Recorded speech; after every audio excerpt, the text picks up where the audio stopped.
Bab 10 Kitab Yesaya bagian 2. Yesaya membuat sebuah pertanda, yaitu Yerusalem akan ditawan.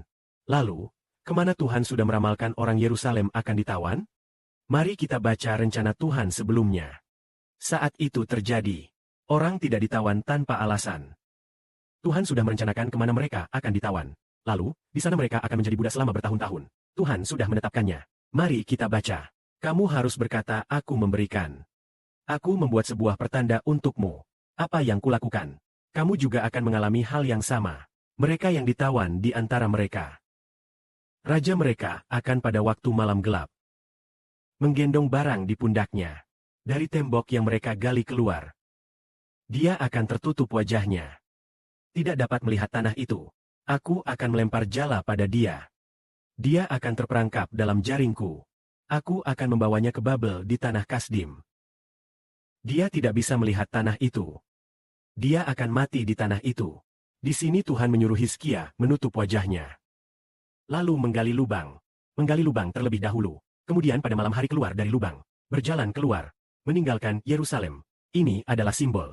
Jadi Hizkia melambangkan Raja Yehuda di masa depan.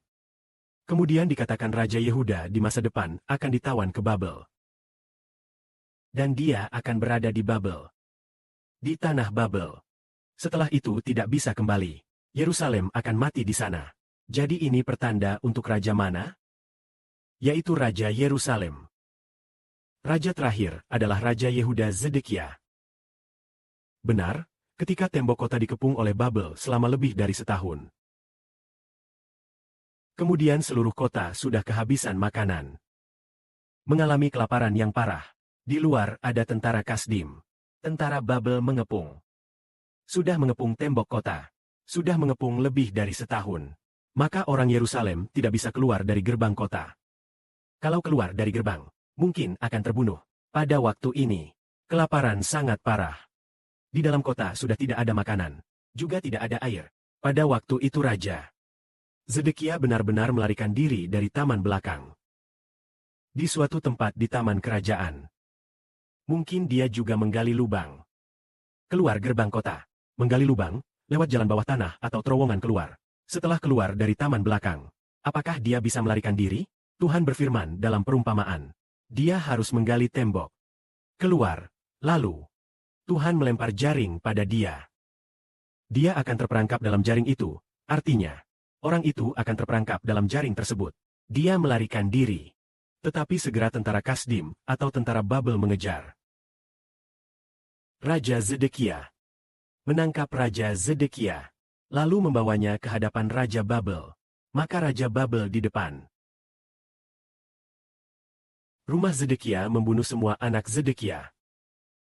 Setelah membunuh semua anak Zedekia, mereka juga membutakan mata Zedekia. Kemudian mengikat Zedekia, memasukkannya dalam sangkar besi, membawanya ke Babel. Zedekia akhirnya meninggal di Babel. Siapakah sebenarnya Raja Zedekia? Kisah tentang Zedekia paling banyak dicatat oleh Nabi Yeremia. Yeremia pun berbicara dengan Zedekia, meminta Zedekia untuk menyerah. Namun Zedekia malah menolak. Janji telah ditepati, dan kemudian ternyata semuanya benar-benar terjadi pada Sidiga. Jadi, peristiwa apa yang dialami seseorang? Tampaknya Tuhan sudah lama memiliki ramalan. Atau mungkin sudah sejak dahulu menetapkan bahwa Sidiga harus mengalami kematian seperti ini. Tentu saja, Sidiga adalah orang yang berbuat banyak kejahatan dan meninggalkan Tuhan. Dia tidak mengenal Yehova, karena Nabi Yeremia telah berkali-kali memperingatkan raja tersebut. Namun, raja itu juga tidak mendengarkan. Jadi, di sini ada Nabi Ezekiel, Nabi Yeremia dan Nabi Ezekiel.